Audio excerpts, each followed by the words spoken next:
Vous êtes à l'origine d'un label qui devient de plus en plus célèbre, extrêmement nécessaire à nos entreprises, qui s'appelle EPV, à savoir Entreprise du patrimoine vivant. Alors j'aimerais savoir pourquoi vous l'avez créé, comment vous est venue cette idée et ce que vous en pensez maintenant. C'est vaste. À l'époque, dans les années 2000, il y a d'abord un secteur qui va très très bien, c'est le secteur du luxe, représenté par des grands groupes comme Hermès, Chanel, LVMH. Et il y a un secteur qui est très fragile, qui souffre énormément avec des entreprises qui disparaissent, comme dans les arts de la table ou dans d'autres secteurs liés à la maison. Et pour autant, ces deux secteurs ont les mêmes racines, ce formidable savoir-faire français accumulé, créé, renouvelé pendant plus de 2 siècles, dont les origines remontent à Louis XIV, pour résumer. Et donc, je me suis dit, il faut créer une solidarité entre ces entreprises qui réussissent très bien, qui sont mondialisées, et celles qui sont fragiles et qui sont enfermées dans un marché difficile qui est le marché français. Et nous avons commencé à chercher le point qui les réunissait et nous avons trouvé ce mot entreprise du patrimoine vivant. Pourquoi? Parce que c'est du patrimoine, mais comme toute chose vivante, comme tout être vivant, c'est mortel, c'est fragile. Il faut donc veiller à ce que ces entreprises puissent continuer leur vie. Et à l'époque, j'avais été frappé par la disparition de Pleyel. Pleyel, grande maison liée à l'histoire de la musique et qui, évidemment, fait partie de notre patrimoine musical. Et pourtant, cette entreprise a disparu. Et je m'étais dit, essayons de trouver quelque chose qui soit entre l'intérêt général, le bien public, et puis en même temps la logique économique de ces entreprises qui doivent se développer. Et j'avais également été très frappé par ce que les Japonais ont fait autour des trésors vivants. Les Japonais ont un culte absolument fabuleux de leur savoir-faire, notamment le savoir-faire le plus humble, celui des artisans. Et nous-mêmes qui avons un patrimoine presque aussi riche que les Japonais, nous n'avions pas su organiser, formaliser avec le sceau de l'État, qui est si important en France, ce soutien à ce savoir-faire manufacturier. Et donc, nous avons créé ce label Entreprise du patrimoine vivant qui a rencontré immédiatement un certain succès, aussi bien dans les très grandes entreprises comme Hermès ou Vuitton ou d'autres, que chez de toutes petites entreprises de secteurs assez confidentiels, mais où il y a des trésors de savoir-faire, et pas uniquement de savoir-faire, mais également des archives, des outils, des ateliers, des modèles qui, si l'on y prend garde, disparaîtront et resteront comme un patrimoine oublié de notre pays. Nous sommes probablement, de tous les pays de la planète, Vous disiez, Renaud Dutré, que nous étions probablement le seul pays à avoir cette distinction. il y a 3 pays qui ont un patrimoine vivant extraordinaire. Il y a le Japon, il y a l'Italie et il y a la France. Pourquoi la France? Parce que pendant notre histoire récente, depuis le XVIIe siècle, l'État, à travers la royauté, notamment avec ce personnage Louis XIV qui est à l'origine de l'industrie du luxe française, a investi massivement pour des objets qu'on pourrait dire superficiels, mais qui sont également des objets de très grande qualité, de très grande valeur artistique ou artisanale. Ce patrimoine est fragile, il faut le supporter, et le supporter, ça veut dire montrer qu'il a un sens pour l'ensemble de notre pays, c'est-à-dire que nous, Français, nous y sommes très attachés. Et il faut ensuite aller à l'extérieur, exporter, montrer ces magnifiques marques, ces objets, ces talents à l'extérieur de la France. Pourquoi? Parce que, paradoxe, typiquement français, les Français n'ont pas le pouvoir d'achat qui leur permet aujourd'hui d'acheter ce genre d'objets. Nous sommes un pays de classe moyenne, avec un pouvoir d'achat qui n'est pas destiné à des objets de luxe, on le sait très bien. Les consommateurs de luxe, ils se trouvent aujourd'hui dans les pays émergents, ils se trouvent dans des pays comme le Japon ou les États-Unis, dans les pays du nord de l'Europe, mais certainement pas en France. Les Français n'achètent pas les produits chers, et chers parce qu'il y a beaucoup de main-d'œuvre, il y a beaucoup de travail, il y a beaucoup de temps, et il y a aussi des coûts en France qui sont élevés sur ce savoir-faire. Eh bien, il faut donc sortir de ce marché domestique et aller chercher des clients à l'extérieur. Et pour des PME, ce n'est pas facile.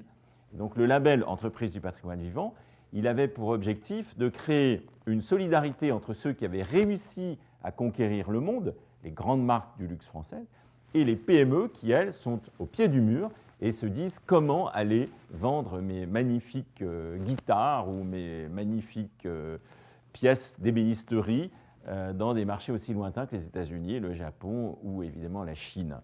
Donc ce travail de solidarité a été fait. Grâce au soutien de tous, il y a une commission qui a été créée avec des personnalités qui sont toutes des passionnées, des amoureuses de ce secteur. Et donc on a vu émerger quelque chose qui était intéressant, en dehors des clivages politiques, en dehors des intérêts économiques des entreprises, le sentiment partagé par beaucoup que ce patrimoine, c'était un peu notre âme en France, mais que c'était aussi une filière industrielle extrêmement créative et qui pouvait demain faire le bonheur de jeunes qui allaient trouver un merveilleux métier dans ces entreprises ou bien développer également nos exportations.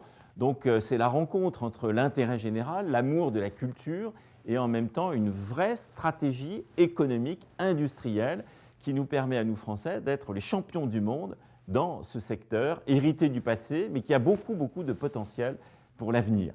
À l'avenir, les consommateurs chercheront des objets singuliers, des objets qui ont une âme, qui ont quelque chose de particulier. Et ce que l'être humain apporte à un objet, à la matière, en la transformant, ce n'est pas uniquement du savoir-faire technique, c'est parfois 1 siècle, 2 siècles, 3 siècles de tradition. Et c'est ça que les consommateurs modernes apprécient aujourd'hui à des prix élevés. Et c'est pour ça que ces entreprises doivent aller exporter. Et donc le label Entreprise du patrimoine vivant, il a pour but d'aider ces entreprises à se faire connaître, à se faire valoir, en disant nous appartenons à cette famille un peu exclusive des entreprises du patrimoine vivant françaises.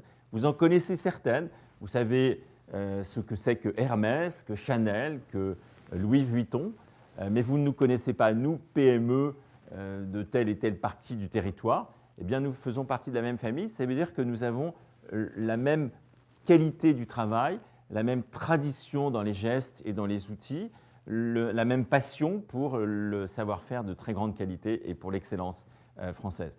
Donc cette solidarité, elle est clé dans le dispositif Entreprise du patrimoine vivant, dont on espère qu'il va prospérer. Dernière question. Oui. Renaud Dutreil. Le label existe à peu près depuis une quinzaine d'années. Il a été monté en 2006, je crois. Le label a été officialisé en 2006. Il est donc jeune, mais les entreprises qui le représentent sont très anciennes, parfois des siècles. Et donc aujourd'hui, il faut s'intéresser à l'avenir de ce label. Et l'avenir de ce label, c'est à la fois de garder le soutien de l'État. C'est un label qui est fidèle à cette tradition française un peu colbertiste, où l'État apporte un soutien officiel, une sorte d'imprimature à un savoir-faire privé. Il faut également que les grands groupes qui ont des moyens importants et qui vendent aussi ce savoir-faire et ce patrimoine vivant français puissent apporter une aide, un soutien, notamment en termes de communication sur les marchés où ils se sont bien implantés, à ces PME qui, elles, sont moins connues, mais méritent autant que les grandes marques d'être mises à la portée de consommateurs des marchés émergents, des marchés à fort dynamisme d'aujourd'hui. Est-ce qu'on peut faire un bilan ? Parce que ça Le bilan, pas aux grands, mais aux moyens, petits. Le bilan est positif si on regarde d'ailleurs le nombre d'entreprises qui veulent aujourd'hui avoir ce label. C'est la preuve qu'il est intéressant. Et aussi, il y a quelque chose de très émotionnel dans ce label. Des gens qui bien souvent se sont battus pendant toute leur vie pour garder ce savoir-faire ont le sentiment qu'en rejoignant la famille Entreprise du patrimoine vivant, ils vont être eux aussi reconnus. Cette reconnaissance, elle est essentielle. Il faut que l'État soutienne ce label parce que c'est plus qu'un simple tampon de l'administration sur une feuille de papier. C'est tout un univers qui est fragile, qui repose sur de petites et moyennes entreprises et sur l'acharnement à des hommes et des femmes à transmettre leur savoir-faire à des jeunes. Il faut les soutenir psychologiquement plus encore que financièrement.